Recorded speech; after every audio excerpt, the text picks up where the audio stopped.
我要做朋友圈运动步数第1的男人。这个不苦，还挺甜的。哇，都好好吃啊！干杯！香啊！能再帮我续一杯吗？大家好，我是中医社陈涵宇。那么今天呢可不一般，我来到了这个2022年的服贸会，带你们提前参观。那据说今年的服贸会展览面积和线下的参展企业数量均超过了上届。那去年我看有人在朋友圈说，在服贸会逛了半天就走了将近2万多步。那今天，我要做朋友圈运动步数第1的男人。那这个 flag 我立下了，现在我的步数是这个95步，排名400多名。那我今天看看能不能挑战成功啊！跟我走。然后扫一下健康宝。那本届服贸会将举办论坛、会议、推介、洽谈等200余场活动。那我光说呀，你可能没啥概念，具体有多少呢？其实有这么多的活动和会议。那近年来啊，中国服务贸易朋友圈不断扩大，目前与中国有服务贸易往来的国家和地区增加到了200多个。那作为全球服务贸易领域规模最大、内容最丰富的高水平国际一流展会，服贸会的朋友圈也在持续扩大。那么现在跟随我的镜头一起看一看，咱们现在这个展区里都有哪些好玩、好吃、好看的东西。我到啦！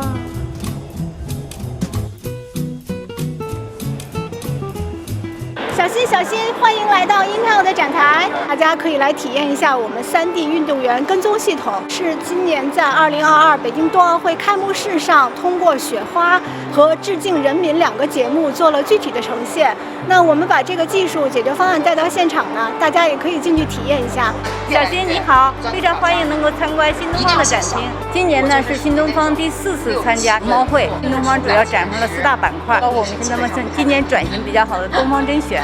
那有2台爱普生的高亮激光工程投影机组合。那通过这样的一个沉浸式的体验呢，可以让我们的职业教育实现沉浸式的这种模拟的行为，从理论到实践能有一个完整的一个体验吧。这个头盔其实它解决的痛点是快递小哥在送外卖或者配送途中不断看手机的这个痛点，能够实现说通过语音来确定接单，以及说语音导航的功能。对，这样的话就在小哥在配送途中解放了他们的双手，能够让他们的效率更高，这是第一个。第二，能让他们的配送更安全。这些在我这个后面是全手工的真丝的一个，可以摸一下很舒服的。它的售价大概是40多万。40多万。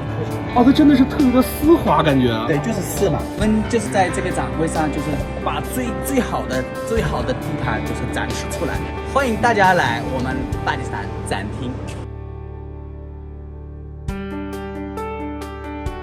Give me a fire, bro.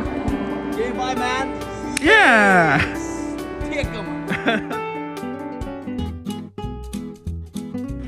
真累啊！哎呀，我今天一共粗略的逛了大约3个小时啊，走走停停，而且还吃吃喝喝，特别的有意思。那我刚才看，我已经走了1.5万步，那距离我的这个运动榜榜首还是有很大的差距，所以我宣布今天挑战失败。等会儿回家我就把排在我前面的人都拉黑。那想来打卡的朋友们呢，别忘了预约。那如果来不了的呢，那就关注我们的后续报道，一起过过眼瘾吧。拜拜。